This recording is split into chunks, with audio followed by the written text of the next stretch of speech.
நிலவினில் களங்கம் என்று சொன்னவங்க யாரு? சொன்னவங்க வார்த்தையில உண்மையுண்டா கூறு? சந்திரனும் செய்வதென்று சொன்னவங்க யாரு? தேய்பிறையும் வளர்ப்பிறையும் சந்திரனில் ஏது?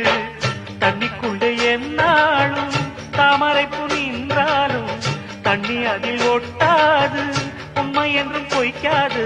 கீழ்பழிகள் சொல்லவே ஆளிருந்தா போதுமே, பட்டினியான போதிலும் பாவம் வந்து சேருமே. காலம் என்கிற தேவன் கையிலே ஆடும் பம்பரம் நாமே. சாமிகளே சாமிகளே சொந்த கதை கேளுங்க, நீதிகளை நியாயங்களை கேட்டுட்டு சொல்லிடுங்க.